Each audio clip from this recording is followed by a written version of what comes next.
Freak winds, terrifying storms, torrential rain and storm surges.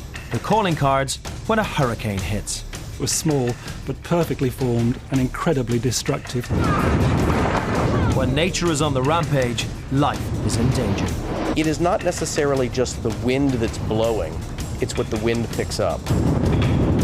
In this series, we hear from people at the front line of extreme weather around the world. We could feel it outside.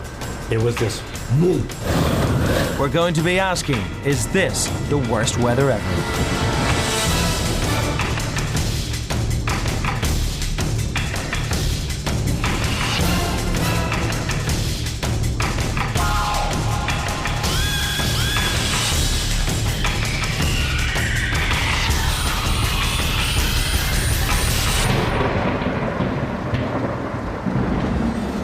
Hello. Everybody loves fretting about the weather, and recently the weather's given us plenty to get worked up about.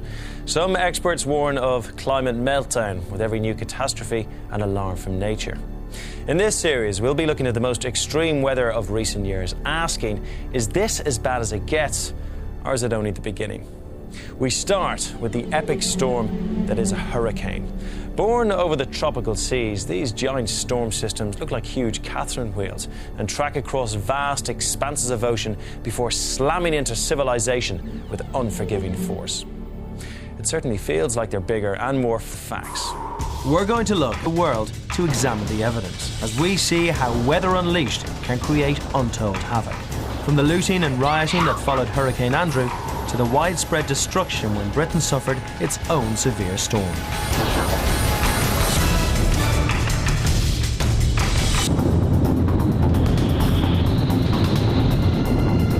It was incredibly violent.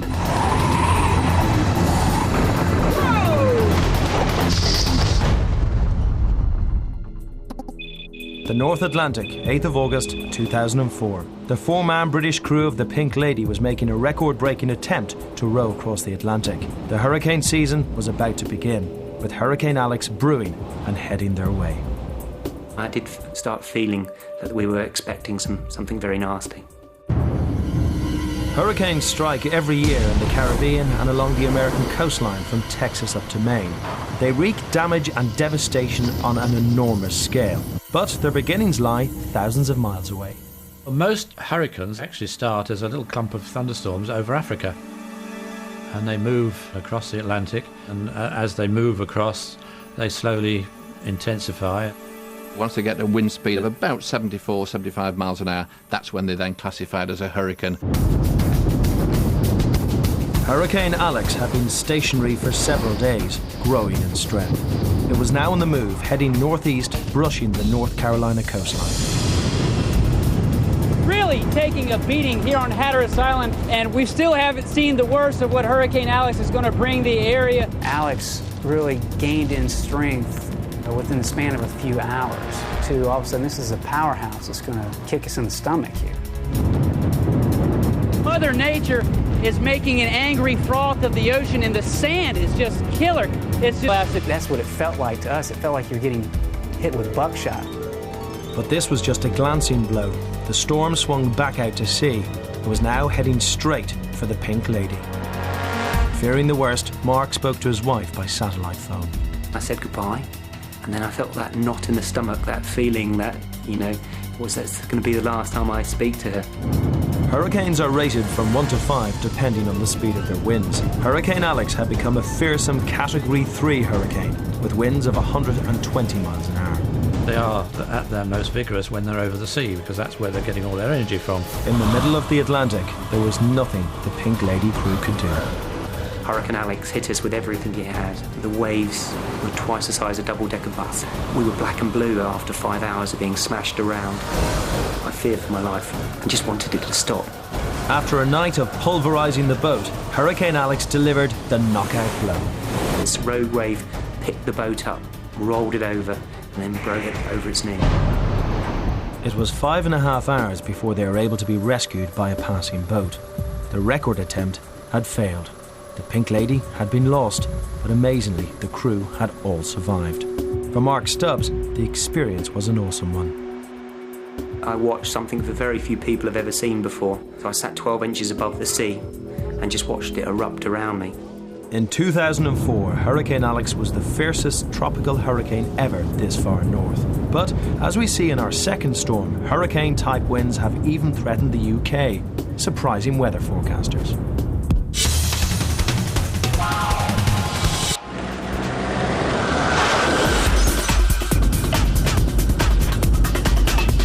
It was the Met Office's darkest hour.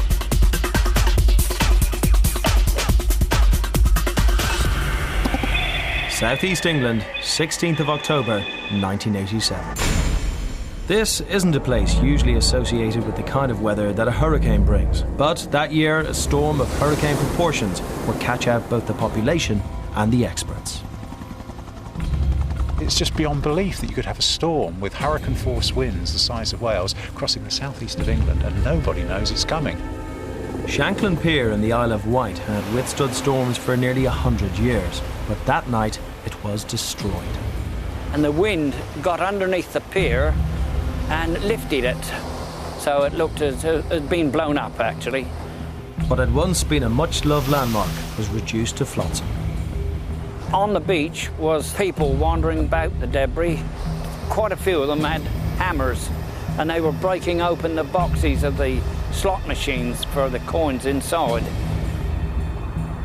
The storm brought weather not seen in the south of England for at least 300 years. No one expected it, not even the weatherman. Earlier on today, apparently a woman rang the BBC and said she heard that there was a hurricane on the way. Well, if you're watching, don't worry, there isn't. Dear old Michael's great one-liner, which I'm not going to repeat because he'll probably want a royalty fee for it. Well, if you're watching, don't worry, there isn't. Michael Fish's infamous comment that night would go down in history. In fact, the Met Office had been tracking an incoming storm for days. As it got closer and closer to the event, the computer began to predict that the storm would pass just to the south. We knew there were going to be some very strong winds, but we basically got it wrong.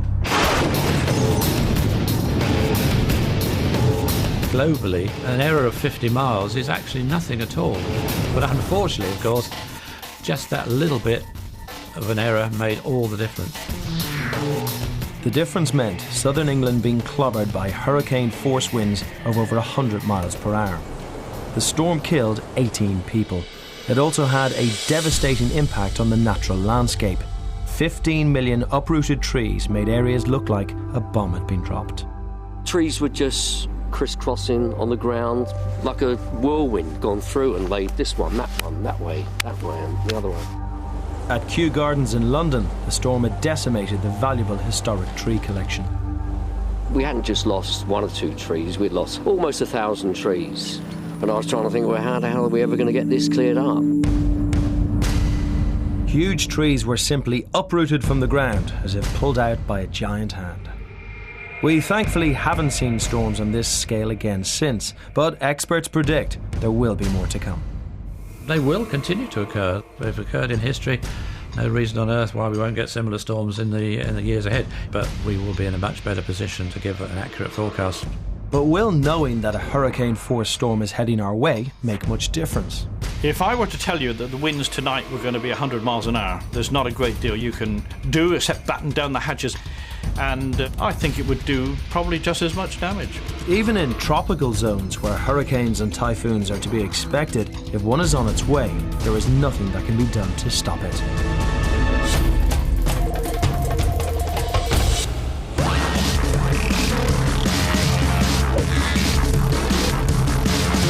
A typhoon can suck up 2 billion tons of water and then it dumps it on the ground as rain.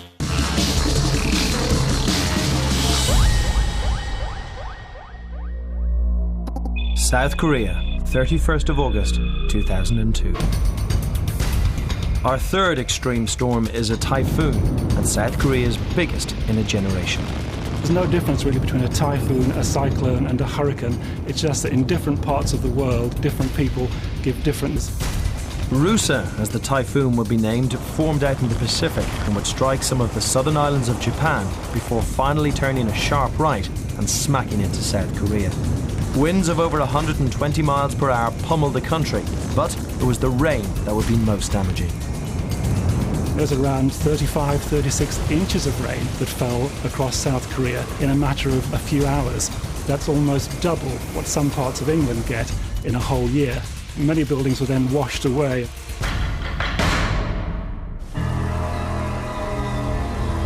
More than 45,000 buildings were damaged.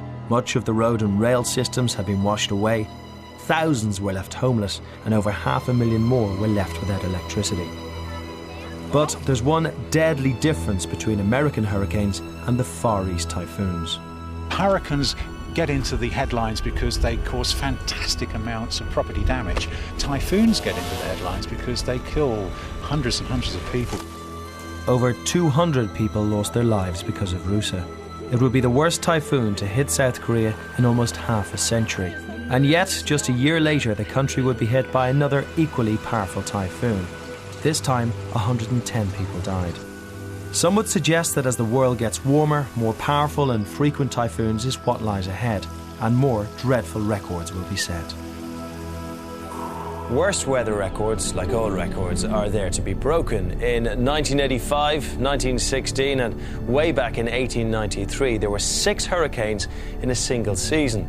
But after the hurricanes of 2004, millions living in the path of these monster storms fear the worst is yet to come. Coming up, Hurricane Ivan, the worst from the 2004 season. And what happens when law and order breaks down after a hurricane hits.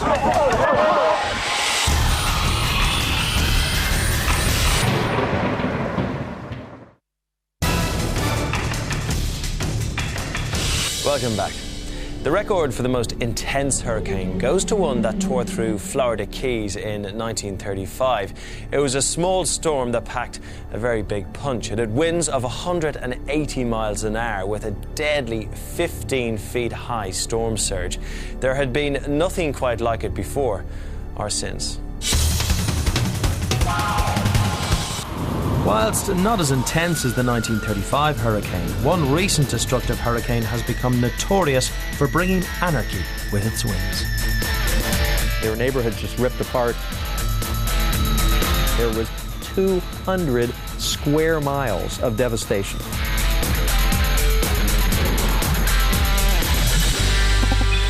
South Florida, 24th of August, 1992. The area hadn't been directly hit by a hurricane for over 30 years. Our fourth storm, Hurricane Andrew, would change that. If ever there was a perfect storm, this might well have been it. You know, it was a tiny hurricane, it was small, but perfectly formed and incredibly destructive, some of the strongest winds ever recorded. Hurricane Andrew was a mighty Category 5 hurricane with winds of over 160 miles an hour. There was nowhere to hide. The board ripped off the front window, and it was this just explosive crash as that went, and we had the hurricane in the house. The local TV weatherman was forced to abandon his studio and take shelter. This is the safest spot. In the bunker, as it became to be called, off the studio, we could feel it outside. It was this kind of noise. Just listen to this wind. I'm going to hold the microphone right up to me. One hapless reporter was outside in the thick of it. It's almost like a blizzard, a snowstorm of sand. We thought we were safe until we realized we weren't. And then there's no turning back. There's nowhere to go. The wind is whipping up the surface. It felt like the car could actually flip over. It is not necessarily just the wind that's blowing. It's what the wind picks up. Maybe end us up here or worse than what we've done. A shingle off a roof, that becomes a deadly missile. The roaring was deafening, and yet it seemed to get louder and louder and worse and worse. And finally, at a certain point, my brother-in-law said, the roof is gone. Then the kitchen wall fell on us. 9 of us were crushed in there. We were praying. Most hurricanes, as they get inland, die down pretty rapidly, but Andrew did just the opposite. It came on shore because of the changing wind directions. It intense day, I think. It's the most costly natural disaster to have hit the States. South Florida awoke the next day to a completely changed landscape. no one was prepared for the scale of the devastation. Yeah, look at it. It's as far as we can see. I mean, it was a very eerie experience because what we were seeing on television did not look like our city. I looked around and I was like, where am I? Here we were looking at completely flattened, gone communities. Hurricane Andrew caused $30 billion worth of damage. 25,000 homes were completely destroyed, including Stanley Goldenberg's. That's where we were, underneath that. After the storm, we got out and got to see what the house really looked like in the morning light. And my car was smashed by a concrete wall, and we saw that most of our possessions were destroyed. Left with nothing, for many people, desperation set in. Once civilized areas were now like a battlefield.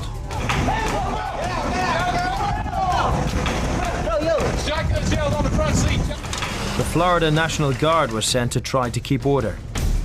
Nothing prepared me for what I saw when I got down there. And I just remember the damage and the people walking around the streets out there in a daze. You could compare the devastation I saw to a war zone. It is a war zone here. You've got the National Guard, some 1,000 troops here in South Florida, and they're here for a reason. Stay down, man. Take the gun. Get the gun out of here. Get the gun away. Looting of homes and businesses created a sense of unease, and tensions grew. Without any electricity, without street lights, no alarms on banks, refrigeration in food stores, it can get very nasty very quick. Run out. Maybe they're going to have to put a wall up, and that is just going to be no man's land. A real sense of anarchy set in. Everybody has packed a weapon around here. People were sitting in their yards with shotguns, protecting what was theirs. You're not sneaking on anyone. There were people fighting over a bag of ice as if it was the winning lottery ticket. Hurricane Andrew became the most costly weather disaster ever. The only certainty is that hurricanes on this scale will happen again. For our final hurricane, we ask if there's anything we can do to withstand its terrible force. Oh, shit.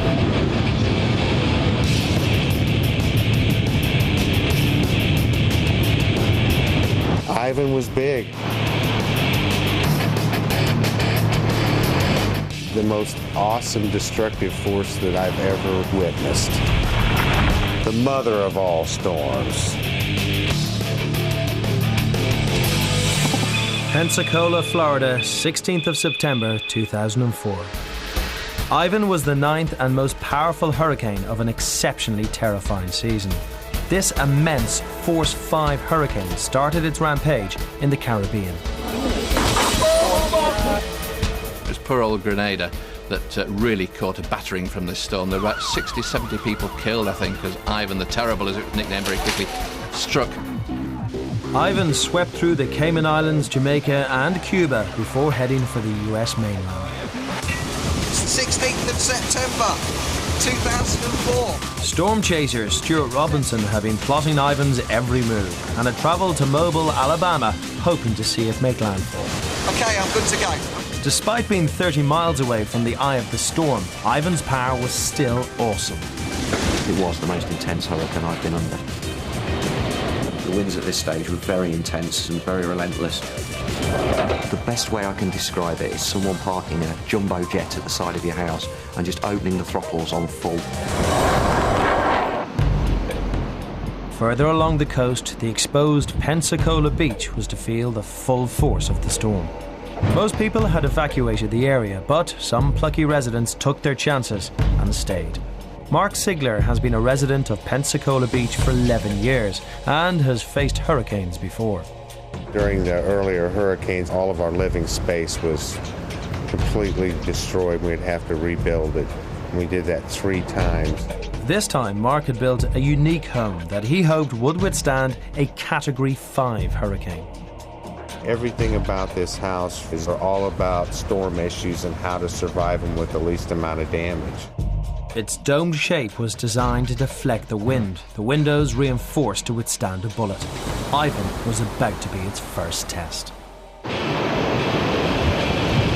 we are, Elsewhere on the beach, storm chaser Mike Tice was less shielded from Ivan's punch. This is getting wild. I got a little worried thinking, you know, I might have pushed this one a little too far. The thing that made it really scary was it was at nighttime, and you couldn't really see what was going on. And when the storm surge came in, you could hear the water. It was 10, 15-foot waves crashing over the barrier islands. The water is completely engulfing the first floor right now, so I'm completely surrounded by water. I have never experienced storm surge like I did with Hurricane Ivan. The storm surge that Ivan produced would prove to be its most destructive element. And in the dome home, the rising water was a real danger. Reaching the ceiling, we're leaking a little water on the floor here, but we've got 135-mile-an-hour winds outside. The building is trembling a little bit. We have a steady surge running underneath the house. It's getting pretty intense. As dawn broke, although the winds had weakened, the storm surge was still pummeling the island. It's hard to believe that a hurricane can push all that water up over this island, and the storm surge was sweeping off anything in its way. Eventually, the surge subsided. Dome Home had survived with minimal damage. The surrounding landscape had not been so lucky. Overall, I would say 80 to 85% of the island was completely devastated. It looked like a bomb had been dropped. It was heart-wrenching because I realized that even though my house made it pretty good, that my community wasn't going to be a community again for years. Mark's Dome Home had done the trick, but no one's pretending a hurricane can be beaten. They're all different. You know, you can never fully prepare. People are always going to die. There's always going to be damage. There's always going to be hurricanes. And as this year's hurricane season threatens to eclipse even 2004's, some are convinced they are getting worse. The atmosphere is becoming more energetic because we're now in a globally warmer world. So in 100 years, instead of just having 7 or 8 hurricanes of a season in a warm ocean, there'll probably be double that amount.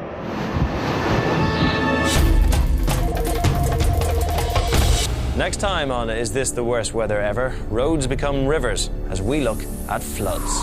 Floods are deadly. Indeed, they are the world's #1 weather-related killer. And in a warmer, wetter world, we may be in for more of them.